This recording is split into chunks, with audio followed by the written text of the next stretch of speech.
हमारी लड़ाई भाव को लेकर है मौलाना साहब, भाव को लेकर। आप भारत माता के माथे पर लात रख के खड़ा होना चाहते थे, इसलिए हम आपके विरुद्ध खड़े हुए। मंदिर तोड़ा या नहीं तोड़ा, ये इतना बड़ा विषय नहीं। आपने अयोध्या, मथुरा, काशी ही क्यों चुने? अगर औरंगजेब ने भेदभाव किया तो पेशवाओं ने कौन सा नहीं किया, वो तो हिंदू थे। और अगर भाजपा या हमारा जनमानस अगर औरंगजेब को विलेन मानता है तो उसी जबान से, उसी दिमाग से उसको पेशवाओं को भी विलेन मानना पड़ेगा। लुटेरे थे, लूट करके कहां लेकर के गए? आज जनरल डायर पर डिबेट क्यों नहीं हो रहा? जनरल डायर ने मार दिया था, आज भी अंग्रेजों के तलवे चाट रहे हैं। आज भी महारानी बगैर वीजे के भारत के अंदर आ रही है। कि सारी जिंदगी कुश्ता खाने में बिता दी क्या? कि 70 साल की उम्र में 75 बच्चे कैसे पैदा हो, इसका गणित समझने में पूरी उम्र बिता दी। अकबर को सबसे ज्यादा मालूम क्या पसंद था मौलाना साहब? जिल्ले इलाही को, जिनको फकीर फरिश्ता कहते थे आप लोग, क्या पसंद था? सुन लीजिए, यही समाप्त कर दूंगा। बेश्याओं को बुलाकर उनसे जय श्री राम दोस्तों, एक वापस से नए डिबेट वीडियो में आप सभी का स्वागत कर रहा हूं। मेरा नाम है गौरव और आप देख रहे हो मिस्टर गौरव शो। दोस्तों, आज का डिबेट वीडियो बहुत ही ज़्यादा धमाकेदार होने जा रहा है। आप सभी से रिक्वेस्ट करते हैं वीडियो को लास्ट तक जरूर देखें और वीडियो अच्छा लगे तो लाइक करें और अच्छा ना लगे तो वीडियो को डिसलाइक कर दें। दोस्तों, वरिष्ठ पत्रकार अमिताभ मल्होत्रा जी का डिबेट वीडियो, जैसा कि आपको पता है कि इस समय जो है काफ़ी ज़्यादा जो है औरंगजेब का जो है महिमा मंडन हो रहा है भारत की विपक्षी पार्टियों के द्वारा। खास करके समाजवादी पार्टी के जो नेता है, जो महाराष्ट्र के अबू आजमी करके, उन्होंने जो है मुगलों को जो है महान बताना शुरू कर दिया है और बोल दिया है कि मुगल जो थे, यानी कि औरंगजेब था, उसने जो भारत में कई सारे मंदिरों का निर्माण कराया और मुगल जो है कभी जो है क्रूर शासक नहीं थे। मतलब इस तरह का महिमा मंडन कर रहे हैं और इस पर जो है महाराष्ट्र में उनके खिलाफ FIR भी दर्ज हो गई। तो दोस्तों, आज की डिबेट में आप लोग देखेंगे मौलाना नदीमुद्दीन करके हैं, वो भी जो है मुगलों का जो है महिमा मंडन कर रहे थे। इस पर जो है मुगलों की सारी पोल खोल के रख दी आज अमिताभ मल्होत्रा जी ने तथ्यों के आधार पर। तो चलिए दोस्तों, ज़्यादा देर न करते हुए आज की डिबेट को शुरू कर लेते हैं। चैनल पर पहली बार विजिट कर रहे हैं तो हमारे चैनल को सब्सक्राइब करना ना भूलें और इस वीडियो को व्हाट्सएप के माध्यम से ज़्यादा से ज़्यादा ग्रुपों में शेयर कर दीजिएगा। चलिए वीडियो को चलते हैं और मिलते हैं सीधे वीडियो के लास्ट में। एक बात कही जा रही थी, झूठ की भी कोई सीमा होनी चाहिए। कि औरंगजेब के समय में भारत सोने की चिड़िया बना? अरे जाहिलो, औरंगजेब छोड़ो, बाबर के पैदा होने से बहुत पहले भारत सोने की चिड़िया था। कौन सी किताब पढ़ के आते हो यार? ये पढ़ने लिखने से वास्ता ही नहीं है। क्या कर रहे हो? मौलाना साहब बड़े काबिल व्यक्ति हैं, वो इसकी खोज करेंगे तो मेरी बात से सहमत होंगे। जब मुगल नहीं आए थे, रावत जी, जब मुगल नहीं आए थे भारत में, तो विश्व के व्यापार में भारत की हिस्सेदारी 33% से ज्यादा थी। क्या मुगल आए तब उन्होंने ऐसा करिश्मा किया कि वो घट के 20-22 रह गई। और बताया जा रहा है कि मुगलों ने भारत को सोने चिड़िया बना दिया। और अब पहले सोने का हाथी था, आपने चिड़िया में तब्दील कर दिया हिंदुस्तान, और अंग्रेज आए वो चिड़िया भी ले गए। ये बोलो ना, झूठ नहीं चलेगा। मौलाना साहब, ये मैं देख रहा हूं, ठाले बैठे एक शब्द है उत्तर प्रदेश में कि खाली बेमतलब। ठाले बैठे, सपा और कांग्रेस में कंपटीशन शुरू हो गया कि औरंगजेब का बड़ा आशिक कौन। मैं आपकी बात से एग्री हूं कि मुगलों के आने से पहले भारत सोने का चिड़िया नहीं, हाथी नहीं, बल्कि दुनिया का सबसे सर्वश्रेष्ठ भारत था, जिसके पास धन था और जिसके पास रिसोर्सेज इतने थे कि उस जमाने में पेरिस या दुनिया अमेरिका तो था ही नहीं, दुनिया के किसी मुल्क में नहीं थे। ये बात सही है, मगर ये बात भी सही है कि औरंगजेब के टाइम पर कश्मीर से लेकर के या साउथ तक और चट्टागांग और हिंदू कश और अभी जो कैलाश मानसरोवर है, ये भी भारत का हिस्सा था, काबुल भी भारत का हिस्सा था। ये तो सही है, मगर उसके क्रूरता, उसके अत्याचार जो शिवाजी महाराज के साथ है, उसकी अगर कोई उस टाइप में सराहना करता है तो निंदनीय है। क्या शिवाजी महाराज के साथ 60,000 मुस्लिम फौजें नहीं थी जो लड़ रही थी, औरंगजेब के खिलाफ लड़ रही थी? ये भी सही है कि सिर्फ मंदिर तोड़ने का आरोप उस पर क्यों, औरंगजेब पर? औरंगजेब ने मंदिर को दान भी दिया है। और भी एक बात बताते चल रहा हूँ, कश्मीर का राजा हर्ष ने कितने मंदिर तोड़वाए, पल्लवी राजा 642 में कितने मंदिर उसने तोड़वाए। ऐसे इतिहास के अंदर अनगिनत लोग आते हैं जिन्होंने हिंदू होकर के भी मंदिर। मैं आपकी बात का प्रतिवाद नहीं करूंगा, लेकिन बिल्कुल अद्भुत बात कहता हूं। हाँ, तोड़े होंगे हिंदू राजाओं ने भी। बहुत सी नगर पालिकाएं अभी भी मंदिर हटा रही होंगी सड़क बनाने के लिए, लेकिन हमारी लड़ाई भाव को लेकर है मौलाना साहब, भाव को लेकर। आप भारत माता के माथे पर लात रख के खड़ा होना चाहते थे, इसलिए हम आपके विरुद्ध खड़े हुए। मंदिर तोड़ा या नहीं तोड़ा, ये इतना बड़ा विषय नहीं। आपने अयोध्या, मथुरा, काशी ही क्यों चुने? वो आपके प्लाट था? नहीं। वो आपकी हवेली थी? नहीं। आपको वहां महल बनाना था? नहीं। वहां कोई कारोबार होता था? नहीं। वहां से भारत की सत्ता चलती थी? नहीं। आप क्यों गए अयोध्या, मथुरा, काशी? इसलिए इसलिए हजारों साल का दंश है। अमिताभ जी देखिए, उन्होंने अबू हाशिम जी ने अपने बयान पर उन्होंने खेद प्रकट किया है, अपने बयान को उन्होंने वापस लिया है।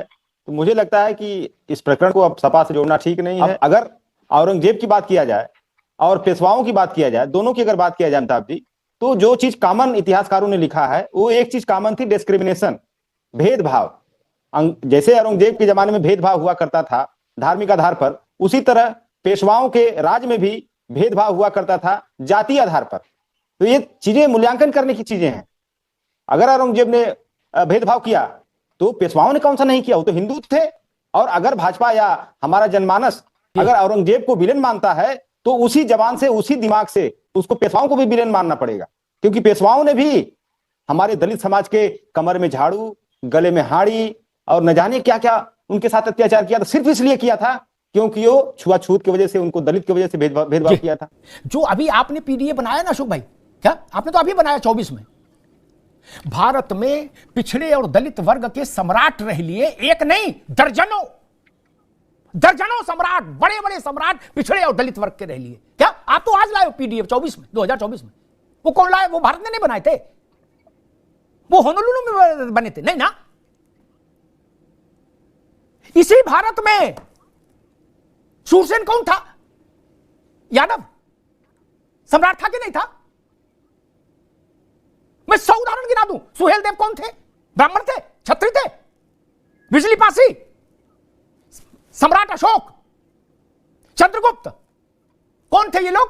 ये आपके पीडीए बनाए जाने के बाद बादशाह बने, भारत में सम्राट बने क्या अशोक भाई? नहीं ना।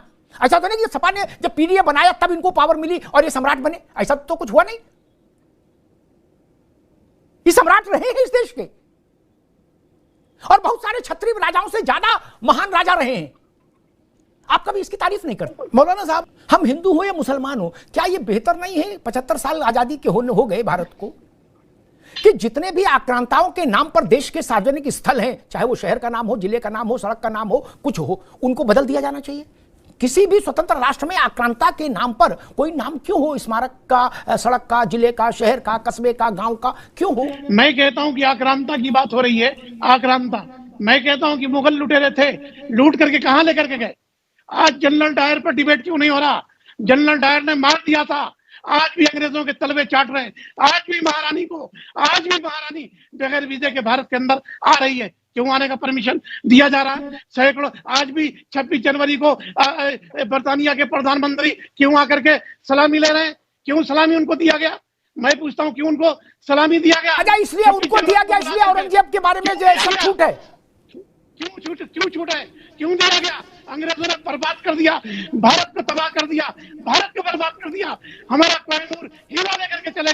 दो बात समझिए मौलाना साहब, वो मानसिकता बड़ी खराब है, गलीज है, घृणित है, जिसमें ये जरूरी लगे कि औरंगजेब की आलोचना हो रही है तो बोले किसी भारतीय नायक को भी पकड़ के लाओ, कौन है वो भी ऐसे थे क्या? ये इच्छा क्यों होती है? आप भारत की संतान है, इच्छा क्यों होती है? बोले पेशवा ने भी ये किया था, औरंगजेब ने जो किया वो गलत है, औरंगजेब दुष्ट था, ये कहने का साहस नहीं, कंठ सूख रहा है, और पेशवा का झंडा ले आए। पेशवा और औरंगजेब में अंतर है बुनियादी। नहीं मौलाना साहब, आक्रांता है। इस भूमि पर भी अपराधी हैं, हो सकते हैं, जो अपराधी हर सारे युग में, हर समय, हर जगह रहे, लेकिन हम उनकी खिलजी और बिन कासिम से तुलना तो नहीं कर सकते ना। वो किस लिए आए थे भारत? वो भारत माता का मस्तक रौंदने आए थे। किसी की खेत में की लड़ाई में गोली चल गई, उसकी तुलना बिन कासिम से कर दे? और जो लोग ऐसा कर रहे हैं वो कपट कर रहे हैं भारत के साथ, कपट। बताओ इनको अवधेश जी को क्या हो गया? इनका क्या लेना देना? ये भी खड़े हो गए, लड़का हारा उसके गम से उभरे नहीं और आ गए मिल्कीपुर वाले, बोले औरंगजेब अच्छा था। अरे भाई आपको क्या पता यार, आप क्या पढ़े हो? फैजाबाद में औरंगजेब का मंदिर बनाओगे क्या? राम मंदिर तो गए नहीं, क्या औरंगजेब का फिर मंदिर बना लो? और एक बात कह दूं मौलाना साहब, आप लोगों को भी समझने की जरूरत है। क्या भटकाव का शिकार आप लोग भी रहते हैं? ये अवधेश जी बोल रहे, भाषण दे रहे हैं, औरंगजेब तुम संघर्ष करो, हम तुम्हारे साथ हैं। इनसे कभी टेलीफोन करके आपने पूछा कि चाचा जो मस्जिद के लिए जमीन मिली थी उसमें तुमने 4 गुम्मा और 1 कट्टा सीमेंट का क्यों नहीं दिया आज तक? इन्हें पूछिए आप, हैं? भाषण दुनिया के दे रहे हैं, आप पूछे ना इनसे, हैं? अपनी निधि दे देते, दी क्या? नहीं ना, ये तो 1100 रुपया नहीं दिए, भाषण दुनिया के दे रहे। ऐसे लकली लोगों को आप लोगों को भी समझना पड़ेगा। अंतिम विषय ये कि औरंगजेब ने भारत की आत्मा को आहत किया, इस पर कोई विवाद नहीं हो सकता। सपा कुछ भी कहे, कांग्रेस कुछ भी कहे, इस पर कोई विवाद भारत को स्वीकार्य नहीं। मैं उस इतिहास को नहीं मानता जो दरबारियों ने लिखा, मौलाना साहब, या वामपंथी इतिहासकारों ने लिखा जिनकी फंडिंग कांग्रेस ने की। नहीं, उस समय के जो लोग घूमने आए भारत, यूरोपियन भी आए, कई देशों के लोग आए भारत, मुगलों के दरबार में रहे, मुगल डॉक्टर जो रहे वो विदेशी रहे, उन्होंने एक किताब लिखी है, उन्होंने मुगलों की औरतों को भी देखा और आदमियों को भी देखा, उन्होंने पूरी किताब लिखी है। उनकी बात मैं मानता हूं, है कि सारी जिंदगी कुश्ता खाने में बिता दी, क्या कि 70 साल की उम्र में 75 बच्चे कैसे पैदा हो, इसका गणित समझने में पूरी उम्र बिता दी। नहीं, 70 साल की उम्र में 75 बच्चे। अकबर के बारे में क्या लिखा है उस समय के विदेशी जो लोग आए थे भ्रमण करने, मैं बोलूं यहां, जिनको बताया जाता है कि इन्होंने दीन इलाही चलाया, ये बहुत बड़े देवदूत थे, अकबर द ग्रेट। मौलाना साहब, एक पर्यटक ने लिखा है अपनी किताब में, आप कहेंगे तो उसका अंश भेज दूंगा, कि अकबर को सबसे ज्यादा मालूम क्या पसंद था मौलाना साहब? जिल्ले इलाही को, जिनको फकीर फरिश्ता कहते थे आप लोग, क्या पसंद था? सुन लीजिए, यही समाप्त कर दूंगा। बेश्याओं को बुलाकर उनसे अंतरंगता के किस्से सुनना सबसे ज्यादा पसंदीदा काम था अकबर का, ठीक ना? इसलिए महिमा मंडन की सीमा पार मत नहीं होनी चाहिए। भारत औरंगजेब को स्वीकार नहीं कर सकता, भारत में बाबर की वंशावली स्वीकार नहीं होनी चाहिए कतई किसी सूरत, मगर जिन्ना की होगी है नहीं, जिन्ना की भी नहीं होनी चाहिए, जिन्ना की भी नहीं होनी चाहिए, बाबर की भी नहीं होनी चाहिए। जो भारत माता का नहीं वो भारत का नहीं।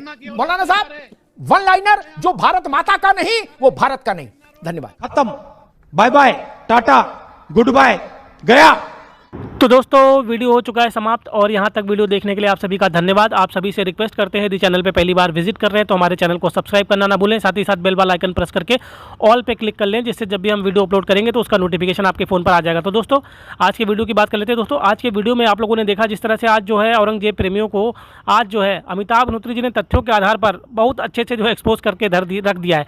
जिस तरह से जो है औरंगजेब को जो है महान बताते हैं ये लोग, लेकिन अकबर हो या औरंगजेब हो, किस तरह के जो है अयास थे, उसका जो है आज बहुत ज़बरदस्त खुलासा जो है अमिताभ अनुत्री जी ने किया है। मौलाना जो है नजीमुद्दीन जो है उसकी बोलती बंद हो जाती है। दोस्तों, आज का वीडियो कैसा लगा और इस विषय पर आपकी क्या प्रतिक्रिया है, कमेंट के माध्यम से बताना ना भूलिएगा। इसी तरह के वीडियो आपको हमारे चैनल पर आगे भी देखने को मिलते रहेंगे। तो इस वीडियो को यहीं पर समाप्त करते हैं दोस्तों, मिलते हैं आपको किसी और वीडियो में, तब तक के लिए जय श्री राम।